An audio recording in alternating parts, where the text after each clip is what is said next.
Welcome on this beautiful January morning as we gather virtually across this nation for the 27th ALA Annual Reverend Dr. Martin Luther King Jr. celebration of his 97th birthday. Before we start, I'd like to share these remarks from Kevin Strouder and the OLOS office.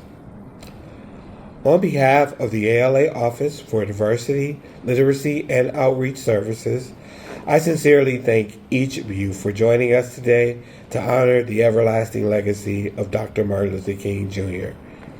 Your presence highlights our shared commitment to justice, equality, and the intentional work we must do together. As we reflect on the impact of his teachings and the progress made, we must continue to acknowledge the necessary journey ahead.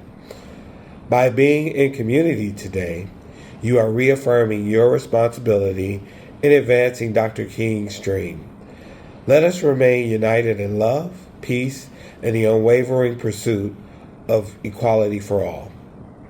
Thank you again for celebrating with us today, your dedication to the library profession, and for making big strides towards a just society. This year's theme reflects the uncertainty of the 1950s as well as our current times. These presentations are taken from Dr. King's book, Stride Toward Freedom, his first public speech addressed to the First Montgomery Improvement Association mass meeting delivered on December 5th, 1955. This speech led to the historic Montgomery bus boycott. And his last public speech, I See the Promised Land, delivered April 3rd, 1968, the night before his assassination in Memphis, Tennessee, where he went to participate in the Memphis sanitation work strike and demonstration. In A Testament of Hope, posthumously published in the 1968 issue of Playboy magazine, King responded when asked his opinion on the current state of the civil rights movement. Quote, "Today's problems are so acute because the tragic evasions and defaults of several centuries have accumulated to disaster proportions. What might once have been a series of separate problems now merge into a social crisis of almost stupefying complexity. How appropriate for the times we are in today." Please enjoy the African American National Anthem, Lift Every Voice and Sing, in a virtual performance by the Ghana Methodist Student Union Choir, University of Cape Coast.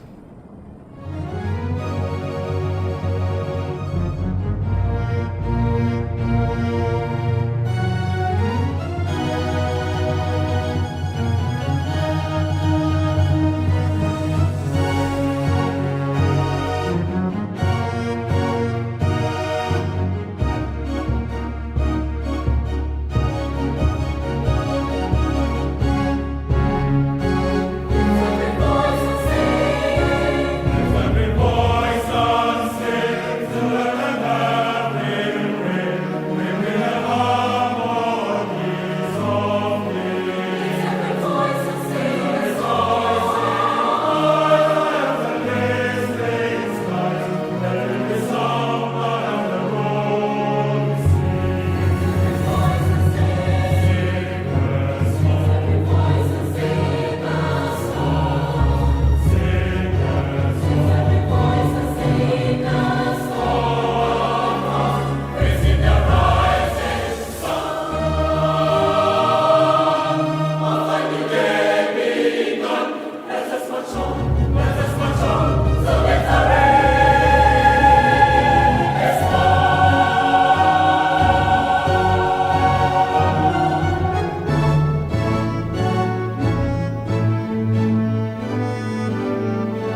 Please join me in welcoming the 2526 ALA President, Sam Helmick. Dr. King wrote, "A few months after my arrival in Montgomery, a 15-year-old high school girl, Claudette Colvin, was pulled off a bus, handcuffed and taken to jail because she refused to give up her seat for a white passenger. This atrocity seemed to arouse the Negro community. There was talk of boycotting the buses and protest. A citizens committee was formed to talk with the manager of the bus company and the city commission, demanding a statement of policy on seating and more courtesy from the drivers. I was asked to serve on this committee." On December 1st, 1955, an attractive Negro seamstress, Mrs. Rosa Parks, boarded the Cleveland Avenue bus to downtown Montgomery. She was returning home after her regular day's work in the Montgomery Fair, a leading department store. Tired from long hours on her feet, Mrs. Parks sat down in the first seat behind the section reserved for whites.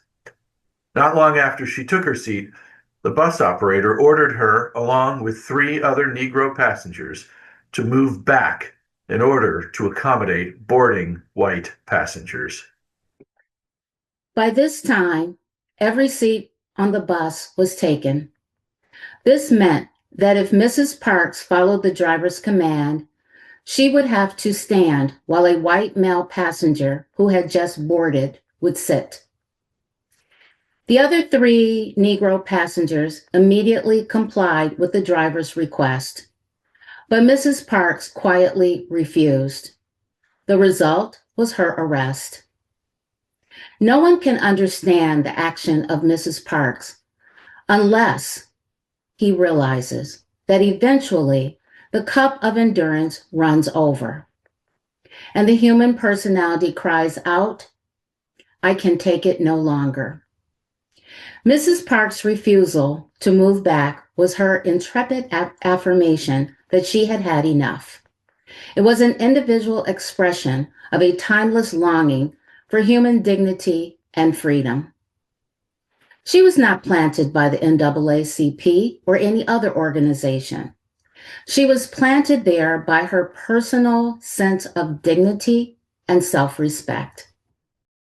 She was anchored to that seat by the accumulated indignities of days gone by and boundless aspirations of generations yet unborn. She was a victim of both the forces of history and the forces of destiny. Mrs. Parks was ideal for the role assigned to her by history. She was a charming person with a radiant personality, soft-spoken and calm in all situations.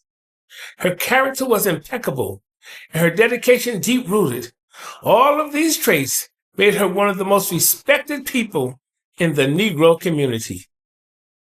In Dr. King's first speech as the inaugural president of the Montgomery Improvement Association, MIA's mass meeting leading to the bus boycott, Dr. King said, "My friends, we are certainly very happy to see each of you out this evening. We are here for serious business. We are here in a general sense because first and foremost, we are American citizens, and we are determined to apply our citizenship to the fullness of its meaning. We are here also because of our love for democracy and because of our deep-seated belief that democracy, transformed from thin paper to thick action, is the greatest form of government on earth." But we are here in a specific sense because of the bus situation in Montgomery. We are here because we are determined to get the situation corrected. This situation is not at all new. The problem has existed over endless years. For many years now, Negroes in Montgomery and so many other areas have been inflicted with the paralysis of crippling fear on buses in our community. On so many occasions, Negroes have been intimidated and humiliated and oppressed because of the sheer fact they were Negroes. I don't have time this evening to go into the history of these numerous cases, Many of them now are lost in the thick fog of oblivion, but at least one stands before us now with glaring dimensions. Just the other day, just last Thursday to be exact, not one of the finest Negro citizens, but one of the finest citizens in Montgomery, was taken from a bus and carried to jail and arrested because she refused to get up to give her seat to a white woman. Now the press would have us believe that she refused to leave a reserved section for Negroes. But I want you to know this evening that there is no reserved section. The law has never clarified that point. Now I think I speak with legal authority. Not that I have any legal authority, not that I have any legal authority behind me, that the law, the ordinance, the city ordinance has never been totally clarified. Mrs. Rosa Parks is a fine person, and since it had to happen, I'm happy that it happened to a person like Mrs. Parks, for nobody can doubt the boundless outreach of her integrity. Nobody can doubt the height of her character. Nobody can doubt the depth of her Christian commitment and devotion to the teachings of Jesus. And I'm happy, since it had to happen, it happened to a person that nobody can call a disturbing factor in the community. Mrs. Parks is a fine Christian person, unassuming, and yet there's integrity and character there. And just because she refused to get up, she was arrested. And you know, my friends, there comes a time when people get tired of being trampled over by the iron feet of oppression. There comes a time, my friends, when people get tired of being plunged across the abyss of humiliation, where they experience the bleakness of nagging despair. There comes a time when people get tired of being pushed out of the glittering sunlight of life's July and left standing amid the piercing chill of an alpine November. There comes a time. We are here this evening because we are tired now. And I want to say that we are not here advocating violence. We have never done that. I want it to be known throughout Montgomery and throughout the nation that we are Christian people. We believe in the Christian religion. We believe in the teachings of Jesus. The only weapon that we have in our hands this evening is the weapon of protest. That's all. And certainly, this is the glory of America with all its faults. This is the glory of our democracy. If we are incarcerated behind the iron curtains of a communistic nation, we couldn't do this. If we were dropped into the dungeon of a totalitarian regime, we couldn't do this. But the great glory of American democracy is the right to protest the right. My friends, don't let anybody make us feel that we are to be compared to the actions with the Ku Klux Klan or with the White Citizens Council. There will be no crosses burned at bus stops in Montgomery. There will be no white persons pulled out of their homes and taken out on some distant road and lynched for not cooperating. There will be nobody among us who will stand up and defy the Constitution of this nation. We only assemble here because of our desire to see right exist.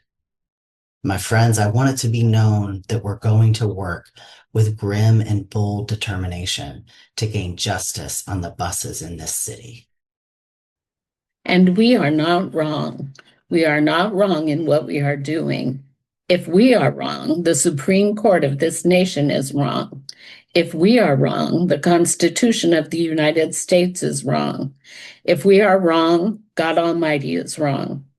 Jesus of Nazareth was merely a utopian dreamer that never came down to earth.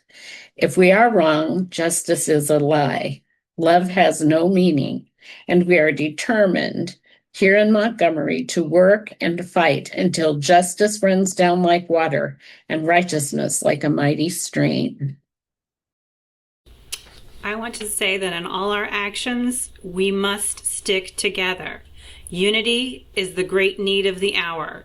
And if we are united, we can get many of the things that we not only desire, but which we justly deserve. And don't let anybody frighten you. We are not afraid of what we are doing because we are doing it within the law. There is never a time in our American democracy that we must ever think we are wrong when we protest. We reserve that right.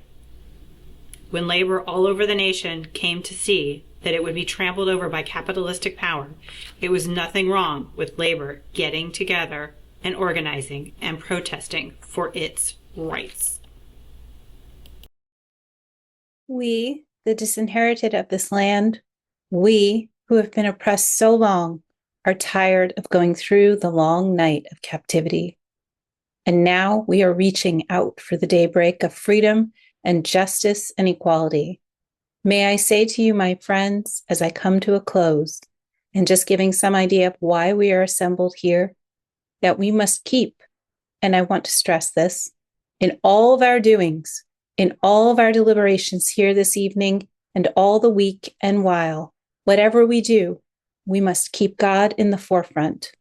Let us be Christians in all of our actions. But I want to tell you this evening that it is the pivotal points of the Christian faith. There is another side called justice. And justice is really love and calculation. Justice is love correcting that which revolts against love. The Almighty God himself is not the only, not the God just standing out saying through Hosea, I love you, Israel. He's also the God that stands up before the nations and said, be still and know that I'm God, that if you don't obey me, I will break the backbone of your power and slap you out of the orbits of your international and national relationships. Standing beside love is always justice, and we are only using the tools of justice. Not only are we using the tools of persuasion, but we've come to see that we've got to use the tools of coercion. Not only is this a process of education, but it is also a process of legislation. And as we stand and sit here this evening, and as we prepare ourselves for what lies ahead, let us go out with the grim and bold determination that we are going to stick together. Right here in Montgomery, when the history books are written in the future, somebody will have to say, there lived a race of people, a black people, fleecy locks and black complexion, a people who had the moral courage to stand up for their rights, and thereby they injected a new meaning into the veins of history and of civilization. And we're going to do that. God grant that we will do it before it is too late. As we proceed with our program, let us think of these things.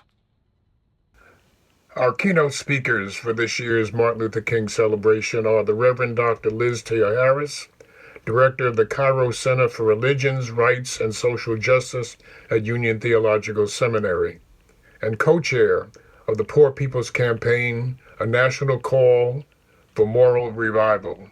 She is an ordained minister in the Presbyterian Church, USA, and teaches at Union Theological Seminary in New York City.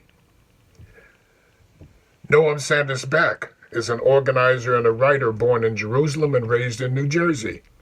He has spent a decade working among poor and low-income communities, including with the Kairos Center for Religions, Rights, and Social Justice, and the Poor People's Campaign, a national call for moral revival.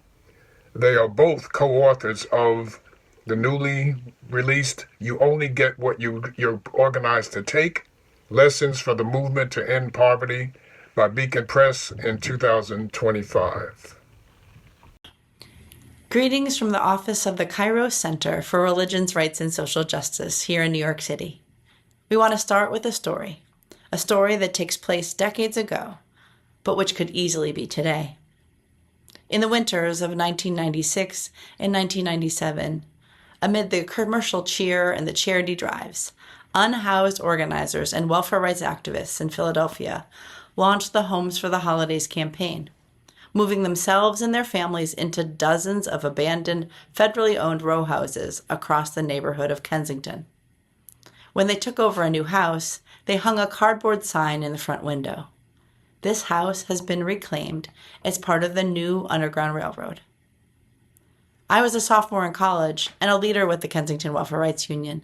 I spent significant time in these houses over the course of those winters, often sleeping over so that families weren't alone if federal marshals came to kick them out or a local police came to hassle them. Huddled together in temporary homes that could be raided at any moment, the newly minted residents saw the truth of their lives written on that flimsy cardboard. These welfare rights activists recognized that the Underground Railroad was, just like their own housing takeovers, a survival struggle organized by the poorest and most oppressed members of society. For these modern-day poverty abolitionists, the main characters and central story of the movement to end slavery were obvious. It was the enslaved Black workers and the extraordinary steps they collectively took to liberate themselves from bondage on the Underground Railroad, and later during the transformational period of Reconstruction. In Kensington, then, over a century later, it was clear to us that abolition wouldn't have happened if not for the vision and initiative of thousands upon thousands of enslaved workers who did not wait to be freed, but who seized freedom with their own hands, those whose names have largely been forgotten to history and who are often cast, even in liberal memory, as broken or helpless victims in need of saving. During the Homes for the Holidays campaign, I saw history come to life, not through a book or a perfectly clean and linear narrative, but through the bravery of my unhoused friends and comrades. By drawing a connective thread between the Underground Railroad and our housing takeovers, we felt an enormous sense of power and of history in the making. When one is forced to do so-called illegitimate and illegal things among so-called illegitimate and illegal people, the history of struggle by similarly embattled people is a ballast against doubt and against fear. Viewed in isolation, the individual acts of fugitives in the antebellum South, much like our takeovers, may have seemed small or even insignificant. But when we learned how those small sparks of dissent ignited into a wildfire of mass movement, we began to believe the same was possible for us. This conviction fortified us as the cold weather deepened and the authorities caught wind of what we were doing. Hello, friends. My name is Noam Sandweiss-Back, and I'm here with my friend, mentor, and colleague, the Reverend Dr. Theoharis. We're both anti-poverty organizers and faith activists, and in 2025, we published You Only Get What You're Organized to Take, Lessons from the Movement to End Poverty. And we're delighted to join you virtually for this year's MLK Sunrise Celebration. As organizers, Liz and I believe we can't adequately introduce ourselves without introducing who we come from. Liz and I both come from families that have long been involved in the work of truth-telling and justice-seeking. My parents met in the California labor movement and later became human rights activists, struggling for peace and freedom in Israel-Palestine.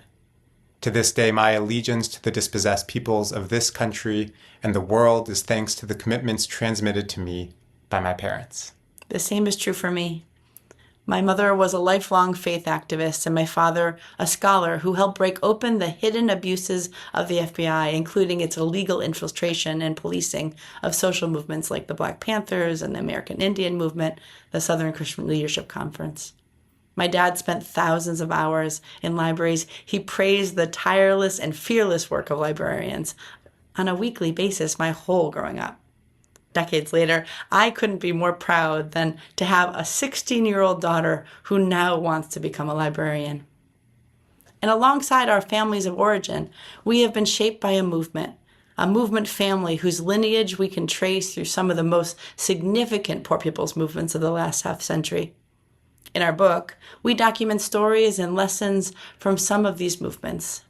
Today, as unprecedented economic inequality continues to grow and fascism continues to metastasize, these largely untold stories contain some of the very solutions we need to prevent democratic decline and to overcome bigotry, racism, jingoism, political violence, Christian nationalism, and economic immiseration. Today, the historic demands of the poor for safety, for belonging, peace, equality, and justice, they're rapidly becoming the demands of humanity. Today, the hard-fought wisdom of the organized poor has much to teach all of us. Liz began our remarks with a story from the Kensington Welfare Rights Union in the mid-1990s. This organization was itself the successor of an earlier organization called the National Welfare Rights Organization, or the NWRO. Largely forgotten to history, the NWRO was once the largest poor people's organization in the country. Led by poor Black women, they regularly staged mass marches and demonstrations and held picket lines and sit-ins at welfare offices at a time when the poor were subject to racist, exclusionary, and moralizing policies. At its height, the NWRO had more than 100 local chapters, a sophisticated operation that offered a political and spiritual home to more than 20,000 dues-paying members. Veterans of the welfare rights movement named their model of grassroots organizing after Johnny Tillman, one of their legendary leaders and founder of their Los Angeles affiliate. In the Johnny Tillman model, poor women, and poor people more broadly, are not simply an oppressed identity group, but a sleeping giant. They are a latent social force with potentially vast power. Because they have the least invested in the status quo and the most to gain from big change, they are strategically positioned to rise up and rally not just their own communities, but the millions more who are just one paycheck, healthcare crisis, job loss, debt collection, or eviction away from poverty. But in order to harness this transformational power, the Johnny Tillman model proposes 4 strategic principles, as relevant today as they were in the 1960s. 1. Poor and oppressed people must unite across their differences and assume strong leadership within grassroots movements. 2. These movements must operate as a politically and financially independent force in our public life. 3. The leaders of these movements must attend to the daily needs and aspirations of their communities by building visionary mutual aid efforts and projects of survival. And 4, these projects of survival must serve as bases of operation for broader organizing, political education, and leadership development. The women of the NWRO believed there were unrecognized ingenuity and untapped brilliance within their communities. Even before the organization existed, tens of thousands of women who made up its membership were already leaders in countless ways. They knew how to pool their meager resources, feed one another, navigate treacherous government bureaucracy, and protect themselves from brutal state-sanctioned violence. When such survival skills were collectivized, networked, and politicized, these women became a force to be reckoned with. For example, in 1971 in Nevada, where the governor was cutting the social safety net, the local NWRO chapter organized 1,000 women to storm Caesar's Palace, the luxury hotel and casino, and they shut down the main drag in Las Vegas. The protest turned into a multi-year campaign of civil disobedience, and a federal judge eventually reinstated the benefits. These women were unapologetically militant, and they're willing to take big risks, modeling the kind of grassroots leadership we desperately need today. They were also clear that forging power required the less visible spade work of movement building, looking after one another through networks of solidarity and collective care. The women of the NWRO were anti-racists and feminists of an entirely new mold. At a time when many women were fighting for equality within the workplace, NWRO championed welfare as a right, challenging the notion that the value of a human is tied to their ability to work within the marketplace, and raising fundamental questions about how a society cares for its people. This idea coalesced into their demand for a guaranteed adequate income, an early precursor to the expanded child tax credit in 2021. Before this pandemic-era program was abandoned by both reactionary Republicans and recalcitrant Democrats, it lifted 4 million children above the poverty line, the single largest decrease in official child poverty in American history. The Johnny Tillman model rarely appears in the literature on social change. We would wager this is not an accident. When the history of poor people's organizing is told, it is generally not poor people themselves who get to tell it. So it has been the responsibility of leaders in the movement to end poverty to document this model for themselves, trading notes with one another and passing them down generation by generation. As we celebrate the legacy of Dr. King today, we want to share another story that has largely been forgotten about how the welfare rights movement came together with Dr. King and the Southern Christian Leadership Conference to launch the 1968 Poor People's Campaign. On the heels of the civil rights movement's biggest legislative victories, Dr. King was decidedly sober.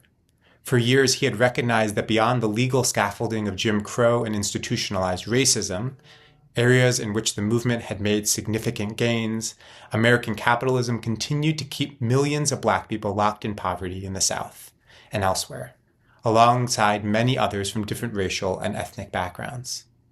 In February of 1968, Dr. King and his team were immersed in preparations for the 1968 campaign, and 2 months before his assassination, he returned to Chicago to meet with the women of the NWRO for the first time.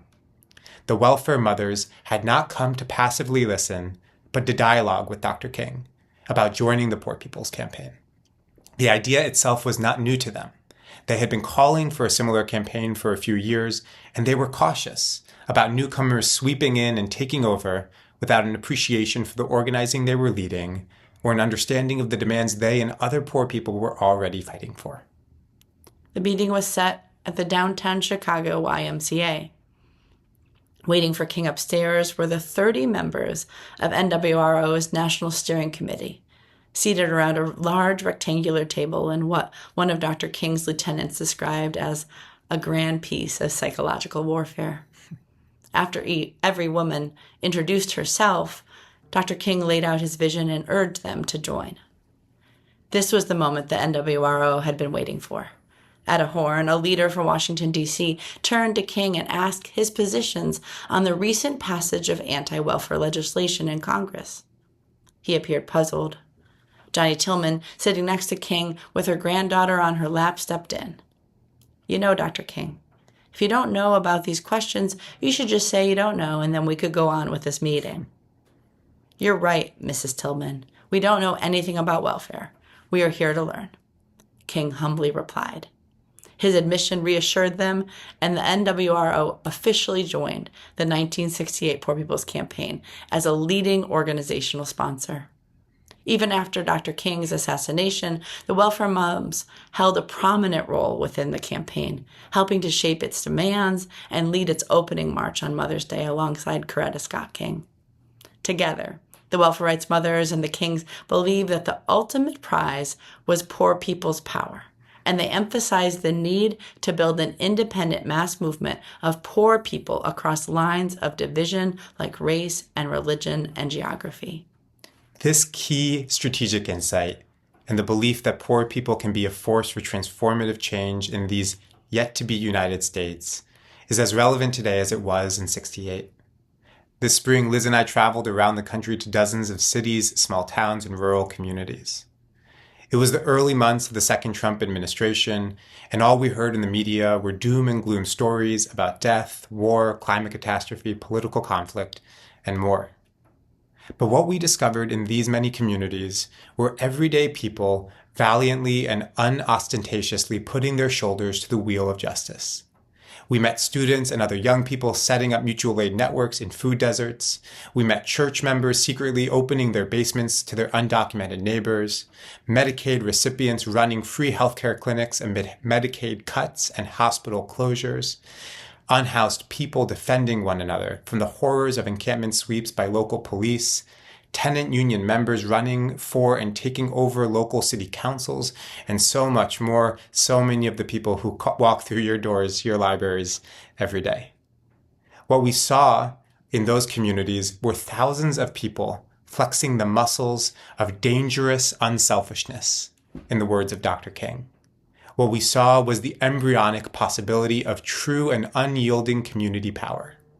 What we saw were the glimmers of a grassroots survival movement the likes of which this country has not seen since the Black freedom struggle and the Underground Railroad before it.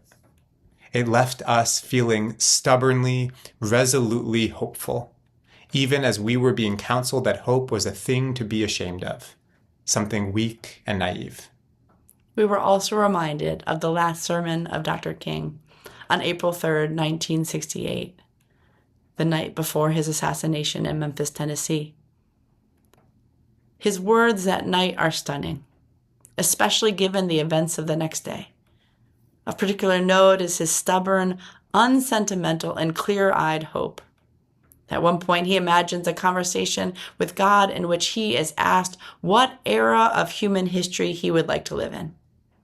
Dr. King skims through the greatest hits of the millennia and concludes, "If you allow me to live just a few years in the second half of the 20th century, I will be happy." Now that's a strange statement to make, because the world is all messed up. The nation is sick. Trouble is in the land, confusion all around. That's a strange statement. But I know somehow that only when it is dark enough can you see the stars. And I see God working in this period of the 20th century in a way that people in some strange way are responding. Something is happening in our world. And another reason that I'm happy to live in this period is that we have been forced to a point where we're going to have to grapple with the problems that people have been trying to grapple with through history. But the demands didn't force them to do it. Today, survival demands that we grapple with them. In a sense, Dr. King was echoing those famous words by Charles Dickens. It was the best of times. It was the worst of times. In another sense, he was introducing the idea of a Kairos moment. The word Kairos is drawn from the days of antiquity. The ancient Greeks taught that there were two ways to understand time: chronos, quantitative time, chronological time. Kairos, on the other hand, is qualitative time, the transformative time of a moment. Kairos is all about seizing opportunity through unwavering action. During this special window of time, the old and often oppressive ways of the world are dying as new understandings struggle to be born. Isn't it clear that we're living through such a Kairos time right now? Today, there are millions of poor and dispossessed people across this country with little or nothing to lose. They are ready to become the society's new architects and builders, but only if they are brought into a movement that reflects their interests and is rooted in their collective leadership. As the tectonic plates of our society continue to shift in massively disruptive and unpredictable ways, we can no longer be content with a politics of pragmatism. We must be willing to expand our imaginations and embolden our agitation until we have amassed the kind of organized power Dr. King once envisioned. A power so compelling and substantial, it can no longer be denied.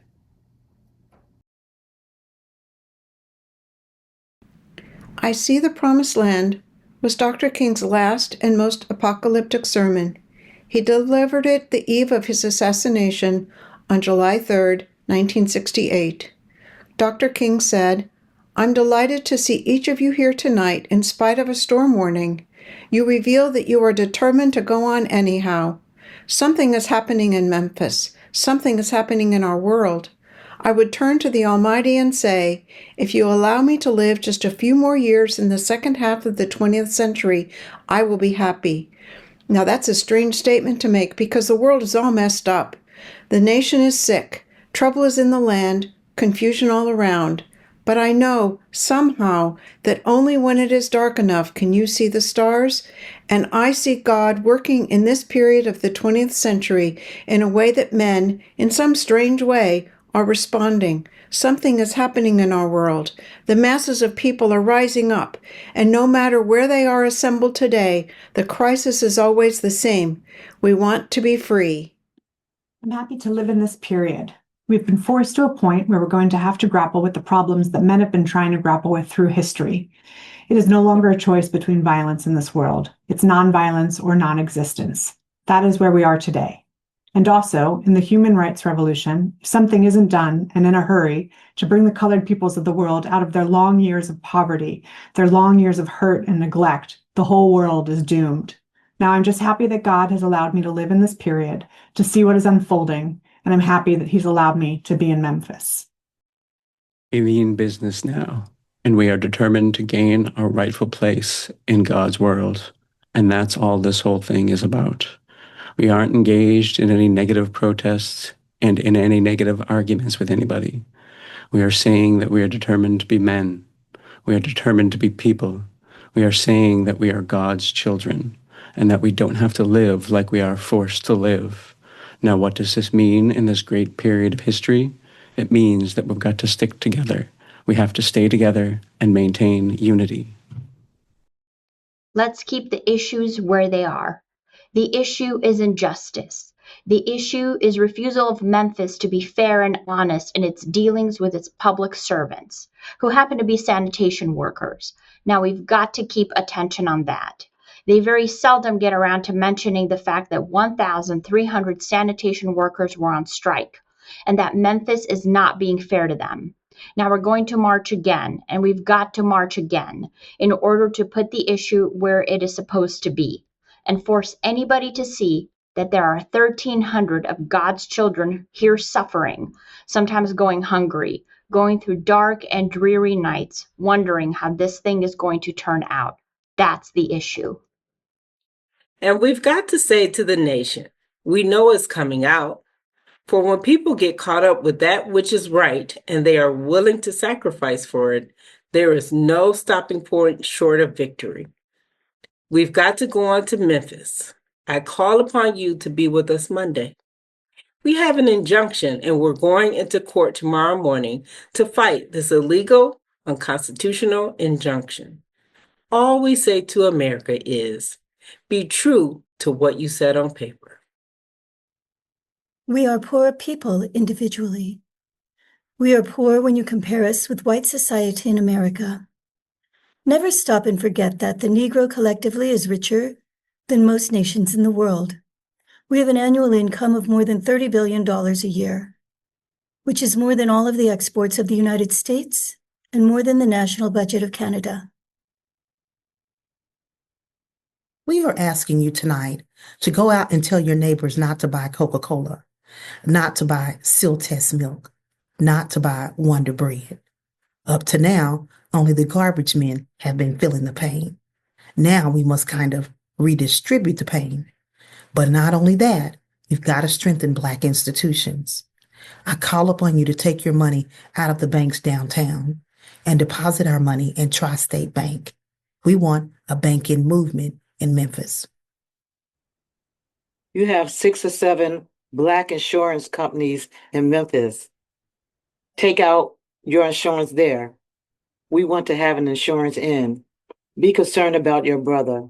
You may not be on strike, but either we go up together or we go down together. If I lived in China or even Russia or any totalitarian country, maybe I could understand the denial of certain basic First Amendment privileges because they hadn't committed themselves to that over there. But somewhere I read of the freedom of assembly, somewhere I read of the freedoms of speech, somewhere I read of the freedom of the protest for right. And so just as I say, we aren't going to let any injunction turn us around. We are going on. That's power right there, if we know how to pull it. We just need to go around to these stores and to these massive industries in our country and say, God sent us by here to say that you're not treating his children right. And we've come by here to ask you to make the first item on your agenda fair treatment, where God's children are concerned. Now, if you're not prepared to do that, we do have an agenda that we must follow, and our agenda calls for withdrawing economic support from you. Let us rise up tonight with greater readiness. Let us stand with a greater determination, and let us move on in these powerful days, these days of challenge to make America what it ought to be. We have an opportunity to make America a better nation. And I want to thank God once more for allowing me to be here with you. Quote, several years ago, I was in New York City autographing the first book I had written. And while sitting there autographing books, a demented Black woman came up. The only question I heard from her was, "Are you Martin Luther King?" And I was looking down, writing, and I said, "Yes." and the next minute I felt something beating in my chest. Before I knew it, I had been stabbed by this demented woman. I was rushed to Harlem Hospital and, quote, and that blade had gone through, and the X-rays revealed that the tip of the blade was on the edge of my aorta, the main artery. And once that's punctured, you drown in your own blood. That's the end of you. It came out in the New York Times the next morning that if I had sneezed, I would have died. Quote, well, about 4 days later, they allowed me, after the operation, after my chest has been opened and the blade had been taken out, to move around in the wheelchair in the hospital. They allowed me to read some of the mail that came in from all over the states and the world, and letters came in. I read a few, and one of them I will never forget, unquote. I've received one from the president and the vice president. I've forgotten what those telegrams said. I'd received a visit and a letter from the governor of New York, but I've forgotten what that letter said. But there was another letter that came from a little girl, a young girl who was a student at the White Plains High School. And I looked at that letter and I'll never forget it. It said simply, Dear Dr. King, I'm a 9th grade student at the White Plains High School. She said, while it should not matter, I would like to mention that I'm a white girl. I read in the paper of your misfortune and of your suffering. And I read that if you had sneezed, you would have died. And I'm simply writing you to say that I'm so happy that you didn't sneeze. Our call to action speaker is Amanda Jones, a 25-year educator, school librarian, and a grassroots organizer in Louisiana on the front lines fighting against censorship in libraries. She is a 2021 Librarian of the Year as presented by School Library Journal, a 2021 Library Journal Mover and Shaker, and 2020 Librarian School Librarian of the Year. Good morning. It means more than I can say to be with you, my colleagues, my community, my fellow librarians, on a day honoring Dr. Martin Luther King Jr. I am truly deeply honored to speak here. Librarians don't always get a microphone, and maybe there's a reason why that is, because whenever we're handed one, we use it to speak truth, to speak courage, and to speak justice. So thank you for trusting me with this one. I'm very nervous. This year's theme asks us to reflect on the uncertainty of the 1950s, uncertainty that feels painfully familiar today. The readings from Stride Toward Freedom for Dr. King's 1955 address to the First Montgomery Improvement Association mass meeting, and from his sermon, or his last sermon, I See the Promised Land, remind us that he spent most of his life teaching us how to stand firm in the storms. Today, I want to reflect on what his words mean specifically for us as librarians at a time when our profession is being stretched, challenged, targeted, and tested. I want to begin with something personal. I often say I was born to be a librarian, not because I grew up surrounded by card catalogs, which I kind of did, not because I had my own bedroom library, my mom was a retired kindergarten teacher, or because I had alphabetized every cereal box, though I did do that. But because the first time I walked into a library as a child, I felt something shift. It felt like someone had handed me a key that unlocked dignity, curiosity, identity, and possibility. And as I grew older, I realized I wanted to hand that key to others. Today, I still feel that. I truly believe I have the best job in the world as a school librarian. And because I care so deeply about doing it well, every year I re-listen to Dr. King's speech, What is Your Life's Blueprint? It is my annual moral compass. I listen to it every single year because you have to listen to it, not just read it. You have to listen to him say those words. And in that speech, Dr. King tells young people, the number one thing in your life's blueprint should be a deep belief in your own dignity, your own worth, and your own somebodyness. Librarians need that reminder too. Our work is often underestimated, misunderstood, dismissed even. But we know that librarianship is not just a job. It is a service, advocacy, hospitality, and frontline democracy work. Dr. King also said, you must have as the basic principle the determination to achieve excellence in your various fields of endeavor. You're going to be deciding as the days, as the years unfold, what you will do in life, what your life's work will be. Set out to do it well. And when you discover what you will be in life, set out to do it as if God Almighty had called you at this particular moment in history to do it. Don't just set out to do a good job. Set out to do such a good job that the living, the dead, or the unborn couldn't do it any better. Be the best of whatever you are. I listen to that every single year, and I try every single day to be the best librarian I can be. Not for recognition, but because excellence in librarianship is a justice practice. When Dr. King spoke at the first Montgomery Improvement Association mass meeting in 1955, he was stepping into danger. He was young, he was unsure, but he spoke anyway. And he told them that their actions were a struggle for the soul of America. Today, librarians find themselves fighting for that same soul. Our uncertainties look a little different, but they are no less real. Book bans are sweeping across the country. Attacks on librarians and libraries are sweeping the country. Censorship is being described as protection. Attempts to erase accurate history. The silencing of Black voices, LGBTQ plus voices, Indigenous voices, immigrant voices. There's been a lot of pressure placed on teachers, students, and library workers. I'm pausing just to think about it, of what some of us have faced over the past few years. But in the middle of all this stands the librarian. We are steady, calm, principled, and professional. We are not always the loudest, but we are indispensable. We protect the right to know, we protect the right to read, and we protect the right to be seen. When you defend a book, you defend a child. You defend a person, you defend an author, you're defending democracy.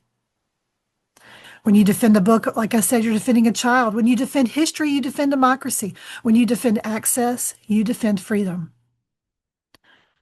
A few months ago, I was at the AASL National Conference. Didn't have a front row seat, but I was second row. Got there a little too late. And we were fortunate enough to listen to Jason Reynolds, who is just, as you know, a genius. And I listened to Jason Reynolds talk about how grateful he was to librarians. He said librarians were the ones who made sure his books reached readers. And then he stopped and he gave specific praise to Black female librarians.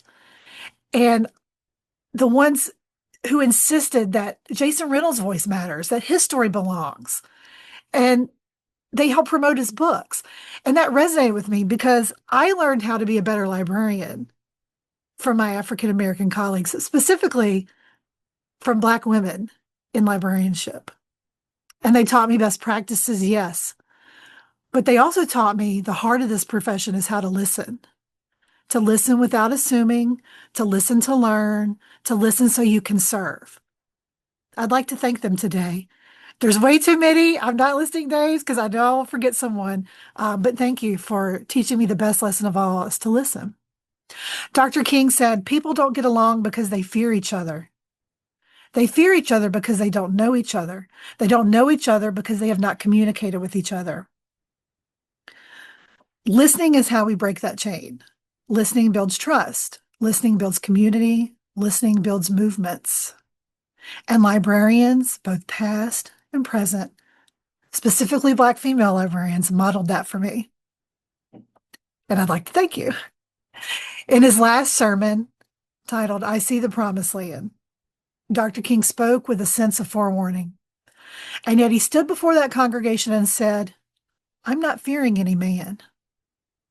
He said he had been to the mountaintop, that he had seen the promised land. And then he said something that still shakes me every time I hear it. I may not get there with you. Those were not resignations. Those were instructions. He was passing the baton, not to leaders alone, not to politicians or clergy alone, but to the people. And that includes us, librarians. Because the journey toward the promised land is a journey toward freedom, truth, equity, and the right to learn. And what is a library if not a place where the promised land is mapped, studied, imagined, and pursued? We are part of his unfinished work. So what does this moment demand of us? Number one, spread the news about libraries. We're all here because we love libraries and because we love stories and the people and places and history that they represent. Spread that news about the libraries. Speak boldly about what libraries do. Tell your communities that libraries are not relics. Libraries are resistance. Libraries are refuge. And libraries are hope. Second thing, be the best you can be. Sweep your library, your programs, your collections, your service. Like Michelangelo, as Dr. King said. Do everything with purpose and dignity. Fight for democracy, not in abstract terms, but in daily concrete ones. We must fight for intellectual freedom. We must fight for inclusive collections.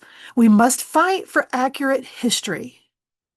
We must fight for the right of every child to see themselves reflected in a book and for every author to write those stories. We must make sure we're advocating with empathy, though. I was fortunate to hear Stacey Abrams speak, whose mother is a retired librarian, and she reminded me that we must advocate with empathy and measure success in progress and not victories. And it's tough when we don't always have victories. But we do have progress. Progress means speaking even when you're scared. Progress means standing up even when you're standing alone. Progress means protecting our children, not shielding them from truth, but by equipping them to navigate it. And finally, anchor yourself in Dr. King's words.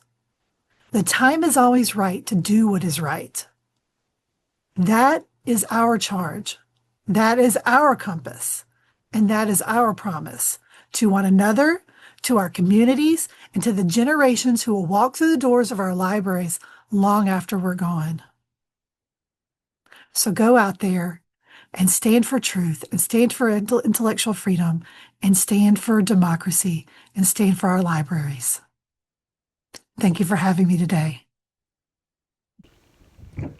A weary and tired Dr. King closed his message to the Memphis audience with these words. I left Atlanta this morning, and as we got started on the plane, the pilot said over the public address system, "We are sorry for the delay, but we have Dr. Martin Luther King Jr. on the plane. And to be sure that all the bags were checked and to be sure nothing would be wrong with the plane, we had to check everything carefully. And we've had the plane protected and guarded all night."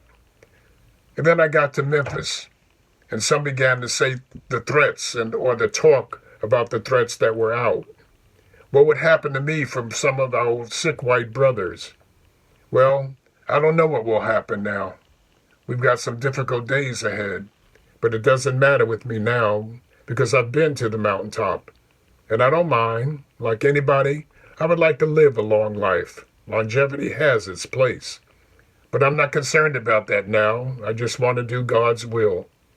And he's allowed me to go up to the mountain, and I've looked over, and I've seen the promised land. I may not get there with you, but I want you to know tonight that we as a people will get to the promised land. And I'm happy tonight. I'm not worried about anything. I'm not fearing any man. Mine eyes have seen the glory of the coming of the Lord.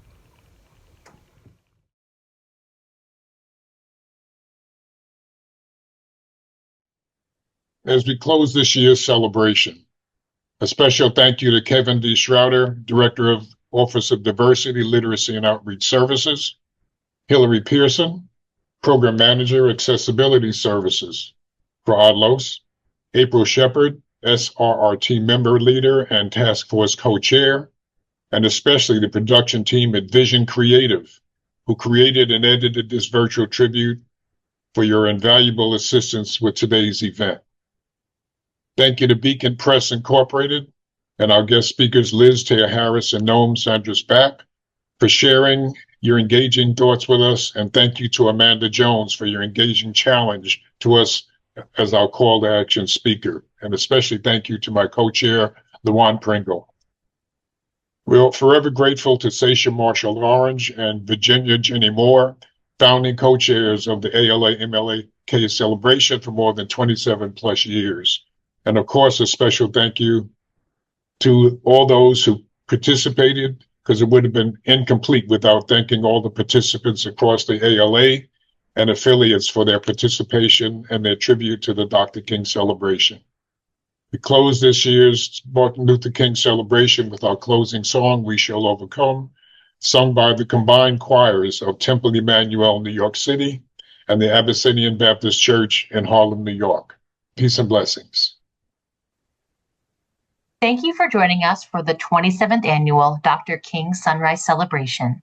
Want to read more from our keynote speakers? Scan the QR code found on the screen or visit https://tinyurl.com/MVP8RBT6 to purchase your copy of You Only Get What You're Organized to Take. Use the code SUNRISE30 to receive 30% off your copy as well as free shipping.